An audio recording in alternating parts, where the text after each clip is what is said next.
Hello दोस्तों, स्वागत है आपका मेरे YouTube चैनल देवभूमि ज्ञान दर्पण में। तो हिंदी साहित्य में कवि परिचय की एक सीरीज हमने शुरू कर रखी है, जिसमें हम सिलेबस में दिए गए प्रत्येक कवि तथा उनकी रचनाओं को कवर कर रहे हैं। ये इस सीरीज का तीसरा भाग है। इससे पहले 2 वीडियो अपलोड हो चुके हैं। अगर आपने उन्हें नहीं देखा तो प्लेलिस्ट में जाकर चेक कर लें। तो आज इसका तीसरा भाग है, जिसमें हम कुछ महत्वपूर्ण कवियों को कवर करेंगे। अभी हमारा गद्य खंड चल रहा है, ठीक है। तो चलिए देखते हैं आज के कवि। पहले हैं हरिशंकर परसाई जी। ये अपने आप में राष्ट्रीय स्तर के कवि हैं, इसलिए यहाँ से भी प्रश्न पूछे जाने की संभावना काफ़ी अधिक है। इसलिए आप इनकी सारी रचनाओं को अच्छे से याद कर लें। जन्म की बात करते हैं तो इनका जन्म अगस्त 1922 में होशंगाबाद मध्य प्रदेश में हुआ था, ठीक है। पिता का नाम बंधुवाले अधवाले। इनके कार्य क्षेत्र देखें तो ये प्रसिद्ध व्यंग्यकार हैं, लेखक हैं, संपादक हैं। इनके सर्वाधिक जो रचनाएं हैं ये व्यंग्य के रूप में ही मिलती हैं, इसलिए इन्हें एक प्रसिद्ध व्यंग्यकार के रूप में जाना जाता है। इनकी भाषा शैली जो है रचना की, वो भी व्यंग्यात्मक शैली है। तो ये चीज़ आप ध्यान रखेंगे कि किसे प्रसिद्ध व्यंग्यकार के रूप में जाना जाता है, हरिशंकर परसाई जी, ठीक है। इनकी प्रमुख रचनाओं को देखते हैं तो सबसे पहले आते हैं निबंध संग्रह। सबसे इम्पोर्टेंट निबंध संग्रह प्रेमचंद के फटे जूते। ये आपका एनसीईआरटी में दिया हुआ है। सभी लोगों ने ये कहानी पढ़ी होगी बचपन में, तो ध्यान रखें। प्रेमचंद के फटे जूते किसकी रचना है? हरिशंकर परसाई जी की। तब की बात और थी, भूत के पाँव पीछे, शिकायत मुझे भी है, बेईमानी की परत, पगडंडियों का जमाना, इसके अलावा सदाचार की ताबीज, माटी कहे कुम्हार से, ये कुम्हार कर लें आप लोग, अपनी अपनी बीमारी, और अंत में तुलसीदास चंदन घिसे। तो ये इनकी प्रमुख रचनाएं हैं, प्रमुख निबंध संग्रह हैं। इन्हें याद करने के लिए एक तरीका मैं आप लोगों को बता रहा हूँ, आप उसे नोट कर सकते हैं। तो इस तरीके से हम लोग इन्हें याद रखेंगे कि एक कहानी बनाकर प्रेमचंद जो है, अभी जो ये आपका प्रकरण हो रहे हैं आपके जो पेपर लीक वाले, ठीक है, इसी प्रकार का किसी प्रकरण में प्रेमचंद कहीं गए हुए हैं, सॉरी परसाई जी एक ऑफिस में गए हुए हैं और अपनी शिकायत वहाँ पर कहते हैं कि तब की बात और थी जब पगडंडियों का ज़माना था, भूत के पाँव पीछे थे और प्रेमचंद फटे जूते पहनकर आए थे। लेकिन वर्तमान में शिकायत मुझे भी है। किससे है? शिकायत मुझे भी है कि सदाचार की ताबीज पर तो बेईमानी की परत चढ़ चुकी है, और अंत में माटी कहे कुमार से तुलसीदास चंदन घिसे। तो इस प्रकार से इस ट्रिक के माध्यम से आप इन्हें याद रख सकते हैं। अब इनकी कुछ कहानी संग्रह हैं जिन्हें हम देख लेते हैं। इम्पोर्टेंट, हंसते हैं रोते हैं जैसे उनके दिन फिरे, भोला राम का जीव, और 2 नाक वाले लोग। तो इन्हें भी आप ऐसे ही याद रख सकते हैं। वो अपने पुराने ज़माने के बारे में परसाई जी बता रहे हैं कि वो ज़माना और था जब हंसते हैं रोते हैं जैसे उनके दिन फिरे, किसके? भोला राम के जीव के, और 2 नाक वाले लोग। तो इस प्रकार आप इसे याद रखेंगे। इनका एक संस्मरण संग्रह है, बहुत ज़्यादा इंपॉर्टेंट है, ये पहले भी पूछा जा चुका है, इसलिए ध्यान रखें। तिरछी रेखाएं, इसे आप कैसे याद रखेंगे? इसके लिए एक बहुत ही लाजवाब ट्रिक मैं आपको बताता हूँ। इनका नाम है हरिशंकर परसाई, तो मैं परसाई ना कह के इन्हें परछाई कह दूँ, और आपकी जो परछाई है वो जब तिरछी पड़ती है, टेढ़ी पड़ती है, तभी आपको दिखाई देती है। अगर सूर्य आपके सर के जस्ट ऊपर है तो परछाई हमें दिखाई नहीं देती, क्योंकि वो हमारे पैरों के नीचे बनती है, ठीक है। तो परछाई जनरली जब भी हम किसी की परछाई देख रहे हैं तो हमें तिरछी ही दिखाई देती है। तो तिरछी रेखाएं किसका संस्मरण संग्रह है? हरिशंकर परसाई जी का। इनके प्रमुख उपन्यास की बात करते हैं तो इनके प्रमुख उपन्यास हैं रानी नागफनी की कहानी, तट की खोज, ज्वाला और जल। तो आप लोग इसे भी याद रख सकते हैं कि जैसे परसाई जी ने नागफनी की कहानी सुनी तो ये तट की खोज में निकल पड़े, क्योंकि नागफनी जो हैं वो रेतीले स्थान पर होते हैं, जो नदियों का तट है जहाँ पर रेत जमा होती है। तो तट की खोज में निकल गए और वहाँ पर उन्हें ज्वाला और जल दिखाई दिया, ठीक है। जल तो दिखाई देगा और ज्वाला भी दिखाई देगी। अगली बात करते हैं व्यंग्य संग्रह की। तो व्यंग्य संग्रह बहुत ज़्यादा इंपॉर्टेंट, क्योंकि एक प्रसिद्ध व्यंग्यकार के रूप में प्रसिद्ध हैं, तो ज़्यादा संभावना है कि इनके व्यंग्य संग्रह से ही कोई रचना पूछ ली जाए। तो इनके व्यंग्य संग्रह हैं वैष्णव की फिसलन, ठिठुरता हुआ गणतंत्र, विकलांग श्रद्धा का दौर। बहुत ज़्यादा इंपॉर्टेंट, याद रखेंगे, क्योंकि इसे साहित्य अकादमी पुरस्कार मिल चुका है, तो इसलिए ज़्यादा इंपॉर्टेंट हो जाता है, और साथ ही एनसीईआरटी में भी ये दिया हुआ है, ठीक है। इसके अलावा बस की यात्रा, तो बस की यात्रा भी एनसीईआरटी की एक कहानी है, जिसमें अपने साथियों के साथ बस की यात्रा में जाते हैं, और इस कहानी के माध्यम से इन्होंने जो भारत का परिवहन तंत्र है, ठीक है, किस प्रकार की परिवहन सुविधाएं हैं, रोड कैसी है, तो इसके बारे में व्यंग किया हुआ है, इसलिए ये भी एक व्यंग संग्रह है। तो इन्हें भी आप याद रखेंगे। ठिठुरता हुआ गणतंत्र, वैष्णव की फिसलन, विकलांग श्रद्धा का दौर और बस की यात्रा, ये सब परछाई जी की रचना है। ठीक है, आप ऐसे ही याद रखेंगे परछाई जी। अगला है बाल कहानी। तो इनकी एक बाल कहानी है चूहा और मैं, ये भी इंपॉर्टेंट रही है, तो ये भी आप ध्यान रखें। इनके बारे में कुछ महत्वपूर्ण फैक्ट देख लेते हैं। परसाई जी हिंदी के प्रसिद्ध लेखक और व्यंग्यकार थे। तो इन्हें मुख्यतः व्यंग्यकार के रूप में ही जाना जाता है। इन्होंने हिंदी में व्यंग्य को विधा का दर्जा दिलाया। तो ये इंपॉर्टेंट फैक्ट हो जाता है। ये प्रसिद्ध व्यंग्यकार हैं, इसलिए इन्होंने क्या किया, हिंदी साहित्य में व्यंग्य जो है उसको भी एक विधा का दर्जा दिलाया। तो इसका श्रेय इन्हीं को दिया जाता है।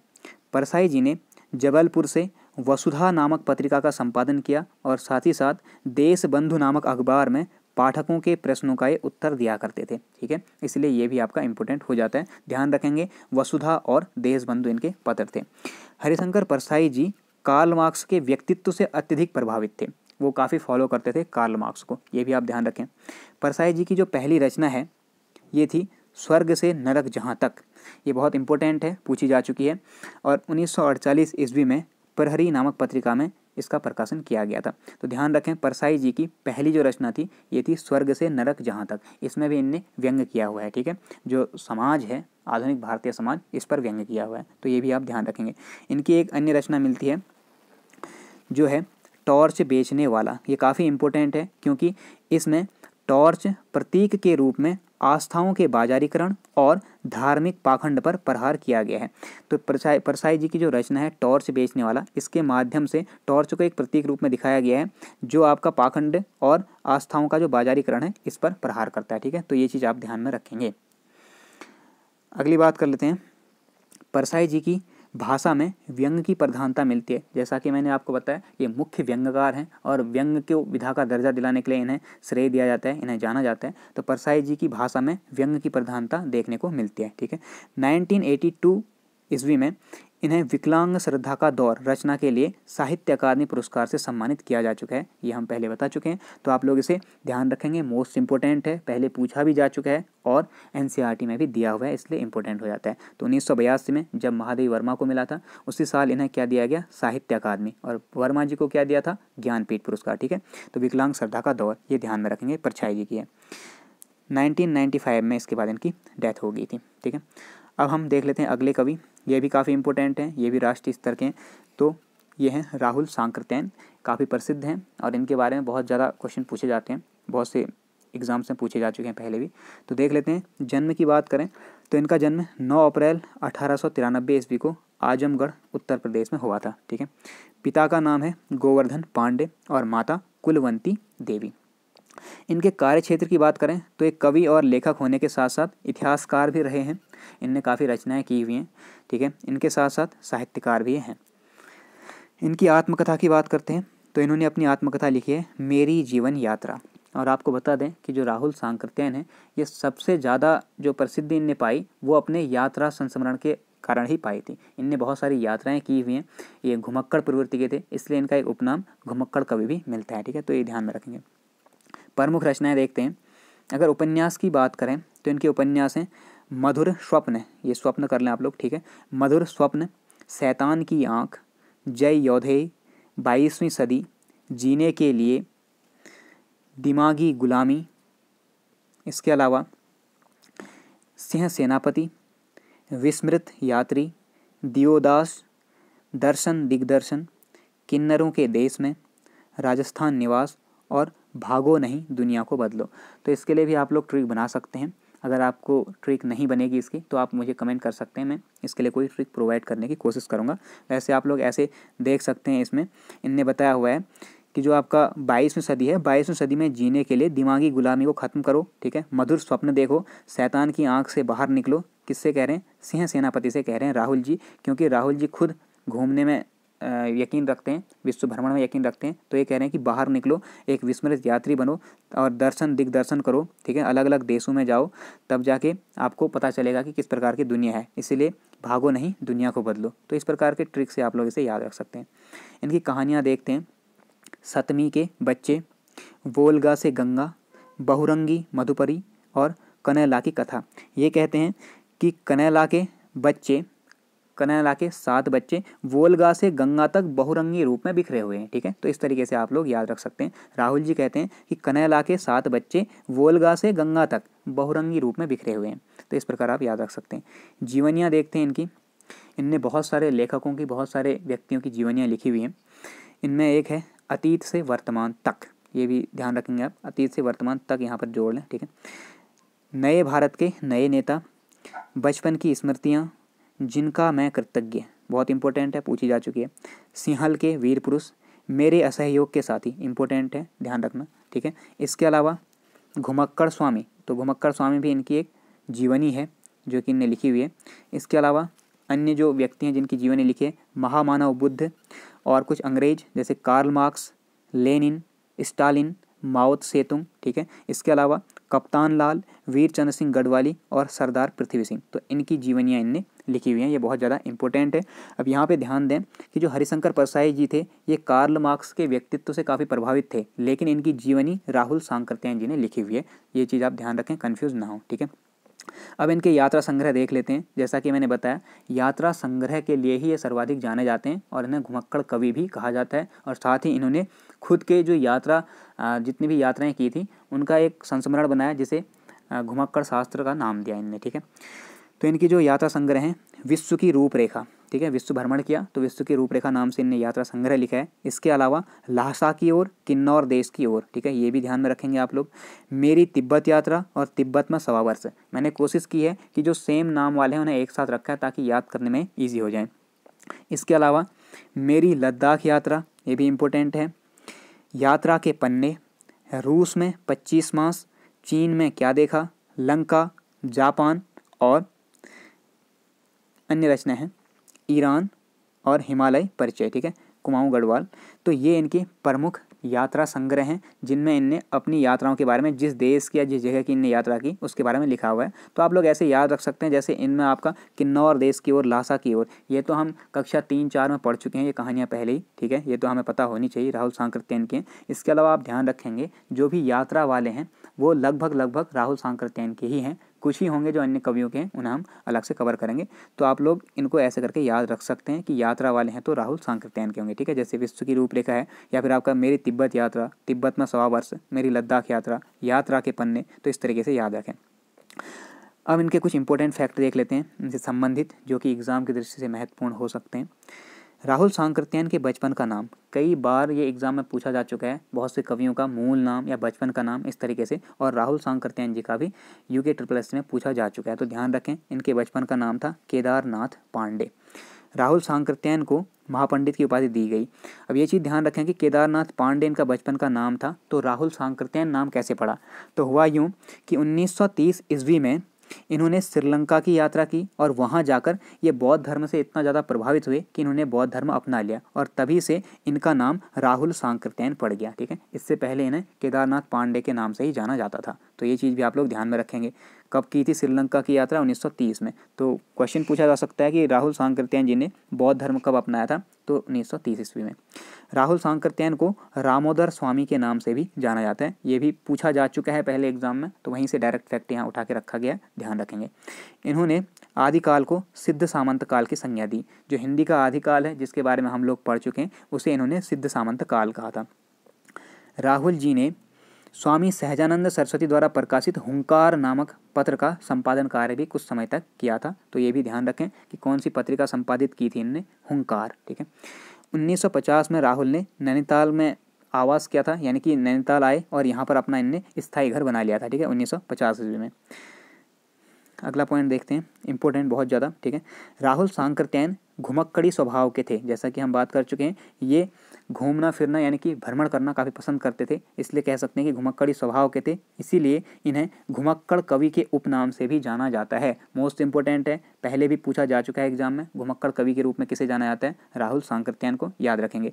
इन्होंने अपनी यात्रा के अनुभवों को आत्मसात करते हुए घुमक्कड़ शास्त्र की रचना की। तो अभी हमने बताया कि जहाँ भी ये घूमे, जो भी इनने यात्राएं की और उनसे जो अनुभव प्राप्त किए, उन अनुभवों के आधार पर एक ग्रंथ की रचना की, जिसे घुमक्कड़ी शास्त्र या घुमक्कड़ शास्त्र कहा जाता है, ध्यान में रखेंगे। ठीक है, और इसी आधार पर राहुल सांकृत्यायन जी को यात्रा का या यात्रा साहित्य का भीष्म पितामह कहा जाता है। तो ये आप वैसे समझ जाएंगे जब इतनी सारी यात्रा से संबंधित रचनाएं इनने की हुई हैं, और मैंने जैसा कि बताया यात्रा साहित्य के लिए ही इन्हें जाना जाता है मुख्यतः, तो इन्हें यात्रा साहित्य का भीष्म पितामह कहा जाता है, उपनाम दिया गया। ठीक है, उनकी रचना मध्य एशिया का इतिहास इनकी एक रचना है। ठीक है, जैसा कि मैंने बताया इतिहासकार भी हैं, इनने हिमालय परिचय नाम से कुमाऊं गढ़वाल का इतिहास भी लिखा है और मध्य एशिया का इतिहास भी इनने एक पुस्तक लिखी है।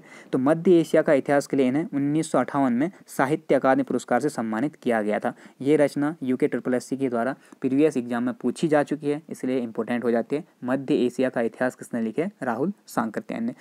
तो इसके लिए इन्हें साहित्य अकादमी दिया गया किस वर्ष? 1958 में।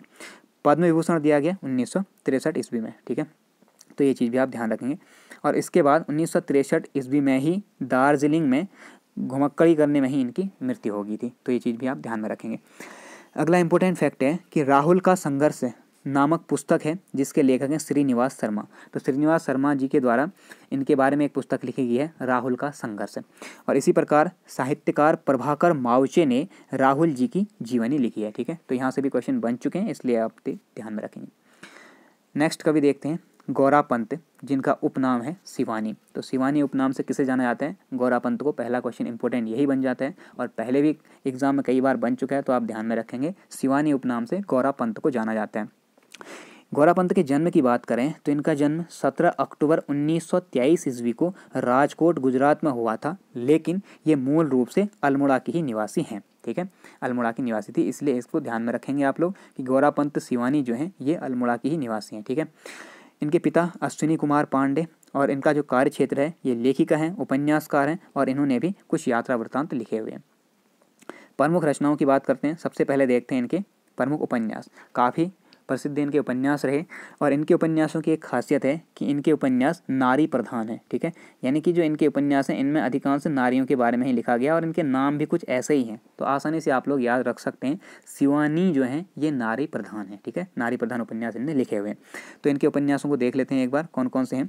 पहला है आपका कृष्णकली, कालिंदी, पूतों वाली, चल खुसरो घर, अतिथि, 14 फेरे, इसके अलावा मायापुरी, चंपा, इसके अलावा कई महत्वपूर्ण जो कि पूछे जा चुके हैं पहले एग्जाम में, कैंजा। ठीक है, ये पूछा जा चुका है पहले भी, ध्यान में रखेंगे।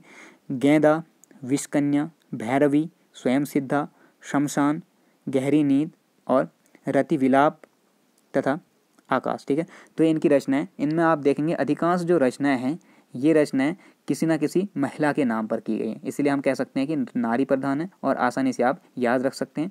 इसके बाद भी अगर आप ट्रिक के माध्यम से इन्हें याद रखना चाहते हैं तो इनमें अधिकांश जो इनकी रचनाएं हैं, उपन्यास हैं शिवानी जी के, उन्हें आप ऐसे याद रख सकते हैं।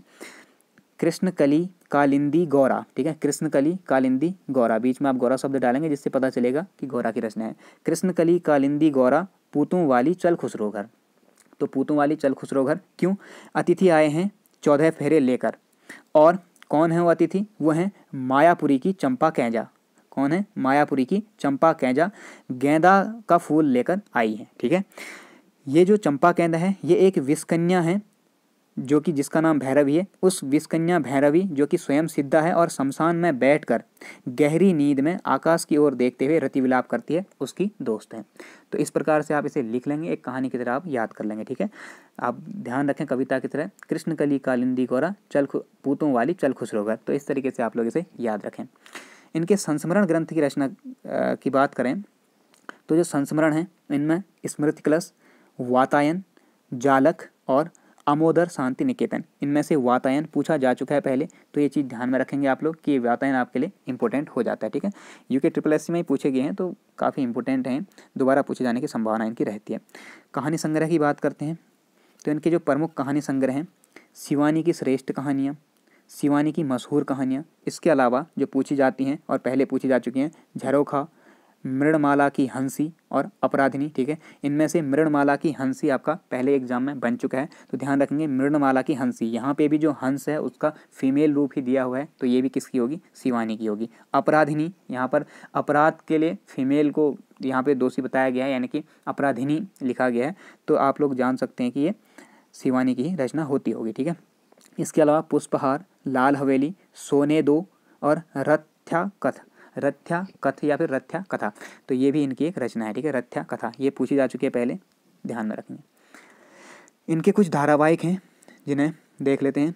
सुरंगमा, रतिविलाप, मेरा बेटा, तीसरा बेटा, ये सारे शिवानी के धारावाहिक हैं, ठीक है, तो इन्हें भी आप लोग याद रखेंगे। बहुत ज़्यादा इंपॉर्टेंट नहीं है लेकिन फिर भी आप इन्हें याद रखें। इनका जो इम्पोर्टेंट है यात्रा वृत्तांत, जैसा कि मैंने बताया ये यात्रा वृत्तांत को रचने के लिए भी जानी जाती हैं। तो यात्रा वृत्तांत में जो कि UKSSC में 2 या 3 बार पूछा गया है इनका, वो है चराइवैती, बहुत ज़्यादा इंपॉर्टेंट है, याद रखेंगे। चराइवैती किसका यात्रा वृत्तांत है, तो देखिए चराइवैती नाम भी फीमेल है, तो ये किसका है, आपका गौरापंत शिवानी का ही होगा, ठीक है। यात्रिक और चराइवैती इनके 2 यात्रा वृत्तांत हैं, जिनमें से चराइवैती ज़्यादा महत्वपूर्ण है, ठीक है। इनकी आत्मकथा की बात करते हैं तो आत्मकथ्य इनका सुनहु तात यह अमर कहानी, पूछा जा चुका है भैया पहले UKSSC के द्वारा, तो मोस्ट इंपॉर्टेंट हो जाता है सुनहु तात यह अमर कहानी मैं हूँ शिवानी, ठीक है, सुनहु तात यह अमर कहानी मैं हूँ शिवानी, तो इस तरीके से आप याद रखेंगे। अब इनके बारे में कुछ इंपॉर्टेंट फैक्ट एग्जाम की दृष्टि से महत्वपूर्ण देख लेते हैं। शिवानी जी का मूल नाम गौरापंत था, हम पहले ही बात कर चुके हैं, गौरापंत इनका मूल नाम था और इनकी उपाधि थी शिवानी।